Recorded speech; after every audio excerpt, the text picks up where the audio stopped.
আপনি যাদেরকে ফার্মের মুরগি বলছেন, এই ফার্মের মুরগিরা রাস্তায় এসেছে বলেই আজকে শিক্ষামন্ত্রী হয়েছেন। এই ফার্মের মুরগিরা রাস্তায় নেমে এসছে বলেই শিলং থেকে এসে সংবিধান বিশেষজ্ঞ হয়েছে। এই ফার্মের মুরগিরা রাস্তায় এসেছে বলেই আজকে লন্ডন থেকে এসে বাংলাদেশের প্রধানমন্ত্রিত্ব করছে। আমাদের একজন শিক্ষামন্ত্রী আমরা পেয়েছি, স্ট্যান্ড বাজিতে উস্তাদ এবং টেন্ডার বাজিতে উস্তাদ। ক্যামেরা স্ট্যান্ড বাজি, পিয়ার স্ট্যান্ড। মাননীয় শিক্ষামন্ত্রী সব জায়গায় গিয়ে বলে নকল আর চলবে না। 2026-এর শিক্ষার্থীরা আপনাদেরকে দেখিয়ে দিচ্ছে এই স্ট্যান্ড বাজি আর বাংলাদেশে চলবে না।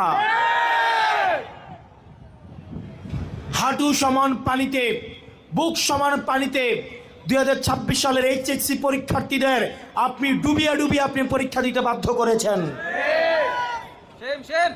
এবং একটা পরীক্ষার প্রশ্ন আপনি প্রণয়ন করেছেন। আপনি পরীক্ষার প্রশ্নের মধ্যে 2টা সৃজনশীলে আপনি ভুল দিয়ে রেখেছেন। একটা পরীক্ষার্থীর তখন মানসিক অবস্থা কি ধরনের হয় একবার চিন্তা করেন।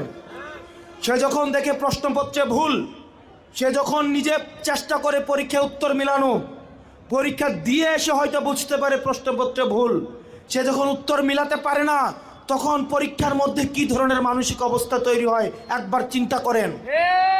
আপনারা একবার দুঃখ প্রকাশের প্রয়োজন বোধ করলেন না, বরং এই শিক্ষার্থীদেরকে আপনারা বলছেন মাদকাসক্ত। এই শিক্ষামন্ত্রী আপনি যাদেরকে ফার্মের মুরগি বলছেন, এই ফার্মের মুরগিরা রাস্তায় এসেছে বলে আজকে শিক্ষামন্ত্রী হয়েছেন। এই ফার্মের মুরগিরা রাস্তায় নেমে এসছে বলেই শিলং থেকে এসে সংবিধান বিশেষজ্ঞ হয়েছে। এই ফার্মের মুরগিরা রাস্তায় এসেছে বলেই আজকে লন্ডন থেকে এসে বাংলাদেশের প্রধানমন্ত্রিত্ব করছে।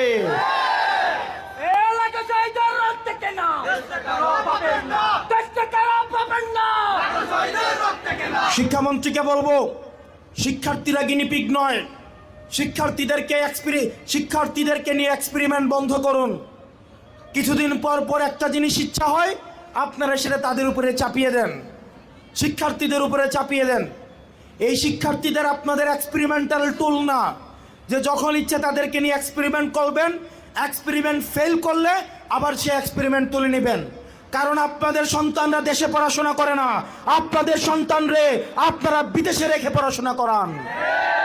পরের সন্তানদেরকে রাস্তায় রেখে রাজনীতি করাবেন, পরের সন্তানের ভবিষ্যৎকে নষ্ট করবেন, পরের সন্তানদেরকে নিয়ে এক্সপেরিমেন্ট করবেন। এই বাংলাদেশ নিয়ে এক্সপেরিমেন্ট আর আমরা আপনাদেরকে করতে দিব না। 2026 সালের এইচএসসি পরীক্ষার্থীদের প্রতি সংবেদনশীল আচরণ করার অনুরোধ করব।